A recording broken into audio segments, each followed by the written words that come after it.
Rich just got done talking about the flow, so what happens when a submission comes to DPR and where it goes. So now we're going to talk about what is in that submission.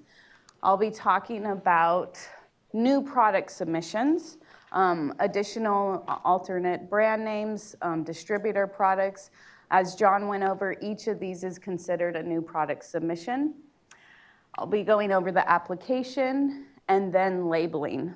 In this section, we will have 2 breakout sessions where we'll be muting the audio for webcast viewers. I'm sure you don't want to hear all of us talking all at once, but after the breakout session, we will do a review and we will turn the audio on. So we have 2 breakout sessions coming quick. We're a little bit running behind time, so I'm going to go through these slides a little bit quicker. First off, what to submit for a new product submission.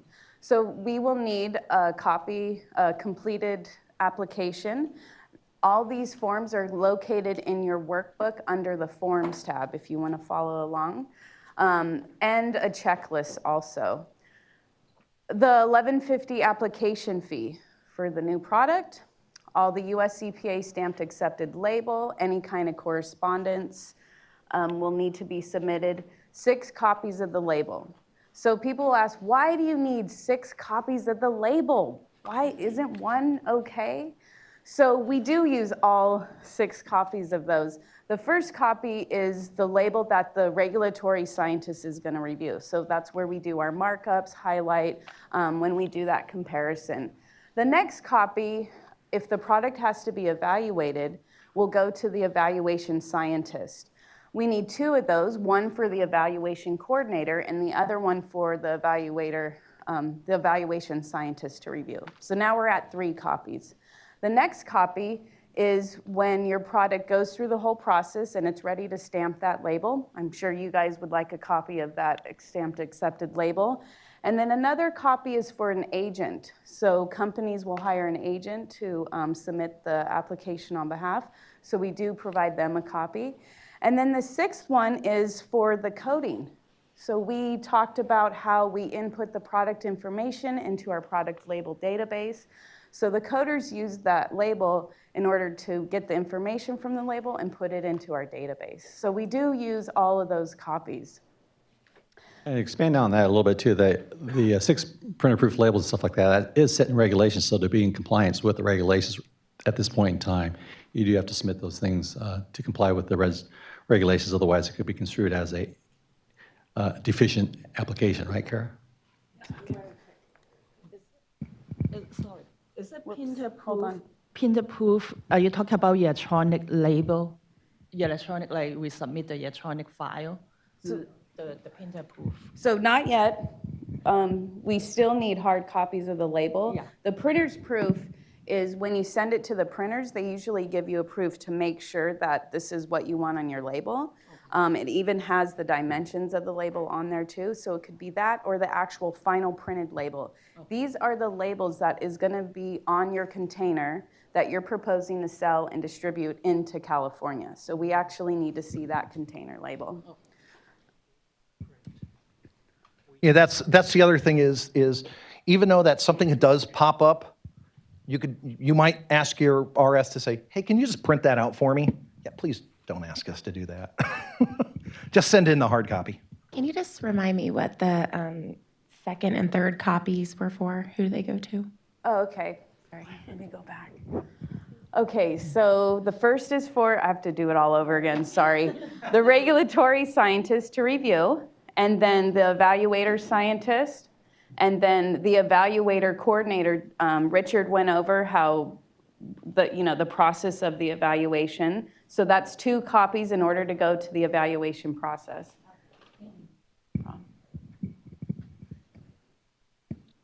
And last but not least, data. Data may be required with your application submission, and John will be going over data requirements after lunch. We're going to be doing that. If you're submitting an application for an additional brand name or for a distributor product, we'll need that information from US EPA that they accepted that additional brand name. I've seen that on US EPA stamped accepted labels. You'll see the acceptance of those alternate brand names too, or a letter notifying, and then it's also in that 8570-1 form. For a distributor product, we'll need the supplemental form. This is another US EPA form, so go ahead, make sure to send those in. For each of those types of submissions, the checklist is included in your workbook under the checklist tab. Okay, we're gonna go over the application quickly because I wanna get into our first breakout session. So and you can follow along, the application is under the forms if you want to. So we first have the applicant information. Pretty self-explanatory, name, address, all of that information.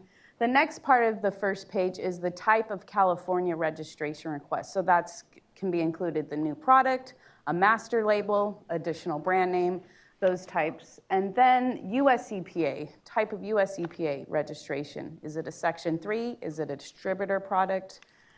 And then the container type, composition, and size. This information has to be completed for each of the containers that are going to be sold into California. So make sure not to forget to complete all of those items, the composition type and size, and the composition, I just said that. Container type, composition, and size. And then the density. Is it a liquid or a solid product? We'll need that information. Second page is pretty much more information on the product. For instance, the pesticide type, an application method, the formulation type, is it a solid or a liquid, and the type pesticide use. So where is it used? Is it an industrial product? Oh. Actually, one of the things that she's talking about is also don't forget the check boxes, aerial, ground, both. We'll get to that. Got it. I'm jumping ahead. I know. And then another page on the application is the product formulation information.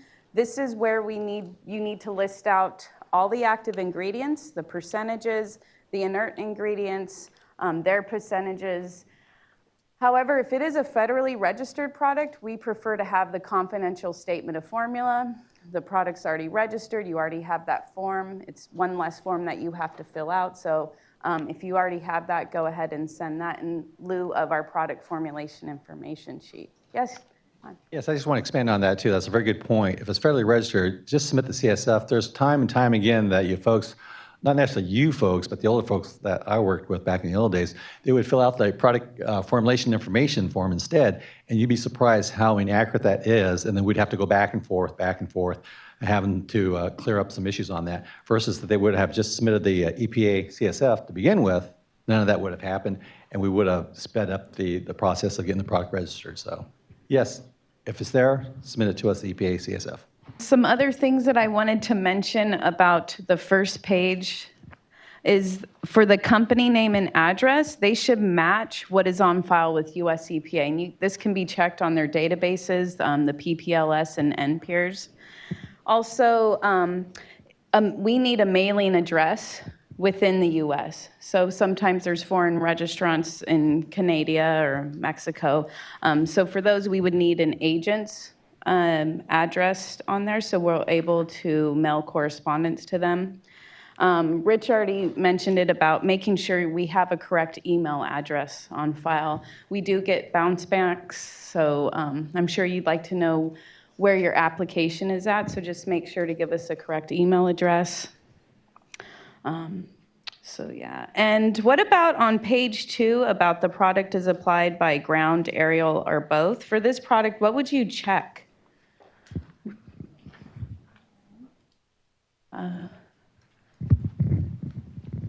Ground? Ground? Maybe? Yeah, this one we get questions about. When would we check ground, aerial, or both? So basically, if the product isn't applied by aircraft, then you would want to check ground. Okay, so we already went over the first page. We want to make sure overall everything's complete and accurate. All those boxes are checked. Don't forget about listing the container types, composition, and size. And please sign your application before submitting it. Again, we want to make sure each of those boxes are checked and accurate.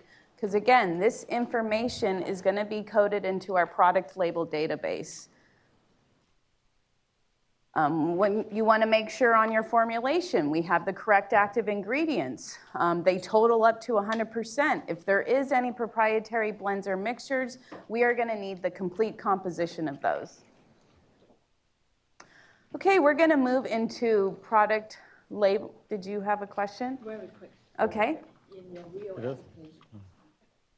Sorry, I did my No, that's okay. Before I come and I find out on your real application example, you do require the name for the active ingredients, the name of inert ingredient, and also the name of the source product. So can you explain about the source product? Because sounds look like required to register to EPA and also have to list the information and percentage on your application. So some of the source products won't be EPA registered. Most of those will be in proprietary blends. So you would just leave that part blank. The source product is what's the name of it? What's the name of the active ingredient that's For going to... example, if I make the sodium hydroxide, I'm using sodium chloride. So sodium chloride will be my source product to make the sodium hydroxide.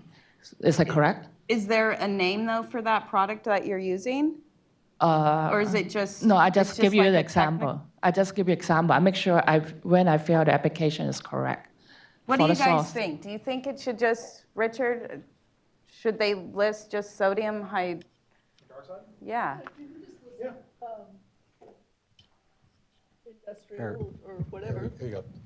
That's really for the name of the product where you're getting that active So ingredient. the source product means like raw material, right? If it's product from a name. different product, so if you're using Joe Blow sodium hydroxide, you put Joe Blow sodium hydroxide. If you're just using a industrial pure sodium hydroxide, just sodium hydroxide Oh, okay. or water. Oh, You know, okay. That's the from the the raw material. commercial industrial okay. tap. Oh, okay. Thank you. Okay, so now we're going to move into product labeling. Okay, we're good on time. We have another breakout session. You're going to be looking at a label later on. So we talked about this. You're going to need to submit the 6 copies of the label that are final printed or printer's proof. These need to be the representative of what will be sold and distributed into California. So the label that's going to be placed on the container. Also, if there's any kinds of differences in text, so for instance, you'll have a 5-gallon or a 50-gallon, the environmental hazards or storage disposal statements will change. We'll need 6 copies of each of those labels. There could be different scents or colors. We'll also need 6 copies of those too. Now, if you're registering a master label, because it's not an end-use product, it won't be in the marketplace, the text format of that label is fine.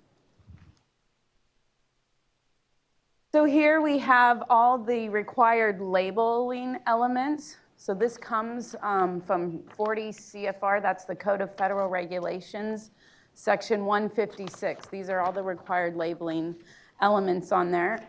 Each of these goes into more in depth in US EPA's Label Review Manual. They're broken into front panel or the front or back panel. So we're going to go over the front panel first. The product brand name. So with the product brand name, a company cannot have the same brand name for 2 of its registered products. That includes distributor products that have different basic manufacturers. And then also some companies are assigned more than one company number, so they can't have the same brand name for those. Master labels. So again, they are not end-use products, so it wouldn't apply to the master labels. Also on product brand names. Now, 2 different companies cannot use the same brand name for 2 different, chemically different products. So if the composition is different, they can't have the same brand name for 2 of those. Product brand names, they cannot be false or misleading. So 10 seconds kill or something like that. And then there's the contact times, not even 10 seconds. I've seen that before. So the product brand name cannot be false or misleading. We read product brand names from left to right, top to bottom. That can be a little hard sometimes to distinguish when, what's the top, what's the bottom. I've seen product brand names where it's almost the whole front panel. So that's something to consider when you're developing a product and the name. Now, we also know, we understand that a lot of times product brand names and labeling is driven by your marketing group. We understand that. We recognize that because that's, I'm sure, true for almost everybody in this room. But you need to express to them, the importance of having a recognizable brand name. Okay, then we'll have the ingredient statement. So that's the listing of the active ingredients and the percentage. The inert ingredients, well, not listing them out, but just the combined total weight of inert ingredients, and then them adding up to 100%. A restricted use statement. So this statement is required on federally restricted products. California does have restricted products, but a statement is not required to be on the labeling. So again, this is just an example of what a restricted use statement looks like, and that is required on the front panel. Child hazard warning. So that's the KUROC, or the keep out of reach of children. That has to be on there. The signal word, depending on the toxicity data, so it can be danger. It can be danger with poison and skull and crossbones. Then you have warning, caution, and then no health hazard.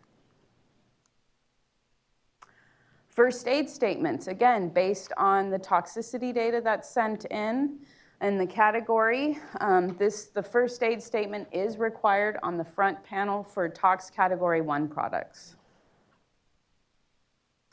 Skull and crossbones, again, based on toxicity data. Notice the skull and crossbones, the colors. You can't really see it good there, but it's on a black background with the red skull and crossbones. So that is written in federal law to have it formatted like that. Mode of action. So you'll see the symbol only on agricultural use products. This is a classification system designed by US EPA, depending on the biochemical mechanism. John, did you want to say anything more about this one? Yeah, I could chime in on that. Something that's fairly recent, last few years, or probably a little bit more, you'll start seeing that. And really the group and the fungicide, it's going to be more so for the ag use type products. Can anybody tell me why that is? Yeah, existence is about IPM program, trying to manage resistance with the various pesticides and groups of pesticides that have similar mode of action, similar chemistry. And so by giving these group nomenclatures like an M5, 3, that the end user out in the field, hopefully they're educated enough to understand what each one of those means. So when they look at those pesticides out as a guide for them to say, okay, I already used this type of material already, but I still need to treat, so I'm going to use another material that has a different type of group designation, and it might be a different fungicide. So basically all it's dealing with is resistance management and the use of that pesticide product. And then the net contents, net weight. So that's the weight of the pesticide in the container. That has to be on the front panel. So next we have, these are labeling elements that should be on the front or back panel. EPA registration number, can't forget that. That needs to be on the label along with the establishment number, and that's identifying where that product was manufactured or produced and packaged.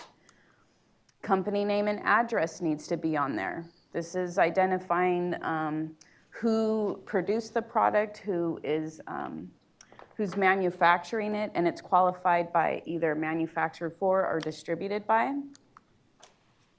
precautionary statements. So this includes environmental hazards, physical or chemical hazards, hazards to humans and domestic animals, and then again, first aid if it isn't required on the front panel. Directions for use, very important. End users need to know how to use this product, when to apply it, how much to use, what pest are you controlling. We do see a lot of labeling issues and just having clear directions for use. It may have been accepted by US EPA, but when we finally get it to DPR, we notice that some of the directions need to be a little bit more clarified, and we want to make sure that the end users are using the product safely. And expand on that a little bit too, that unfortunately, or fortunately, depending on how you want to look at it, that we as regulatory people, whether it's at your level or our level, we sort of get tunnel vision on what's required and what have you, and we sort of lose focus of really the stakeholders. Who is that? The end user. So we really got to keep an open mind, maybe step back 1, 2 steps and say, well, the end user, does this make sense to them? Are there adequate directions for use here to mitigate the hazard or to use the product? You'd be surprised. There have been things in the past where EPA, like Jolyn was saying, accepted a label, and we look at it, and there are no use rates. They may have the site and the pest, but there are no use rates.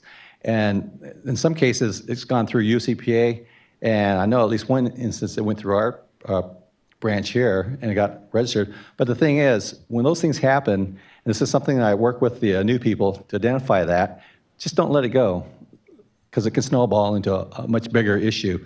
What we're going to do is we're going to sit down and mitigate that. And that may be contacting your company and say, hey, we identified this label, and it's not adequately labeled as such, and you're going to have to go back to EPA and amend the label as such. So don't get mad at us for capturing the error after the fact. It does happen. We're all human, and we understand that, and that's why we're having this workshop, to try to bring everybody together to understand how we review and what we're expecting from you folks, too, when we get a submission.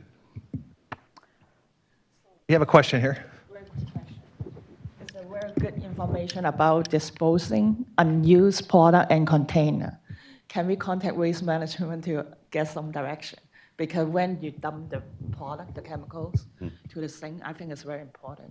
Yeah, the storage disposal statement, that's going to be dictated by US EPA. Now, saying that, we do critique that too, and we'll look at that and make sure that it is appropriate. Again, working with the new people, it's great because, again, us old folks, sometimes we sort of overlook things. This was brought to attention by one of the new staff recently, and they looked at the storage disposal statement, and it's looking at the whole package together, not just compartmentalizing the application, the fee, the label, but it all works together. And what happened was, in this case here, they looked at that storage disposal statement, and it had language for, if I recall right, a metal container, a plastic container. But in reality, the product was really a bag material, so it's not really applicable.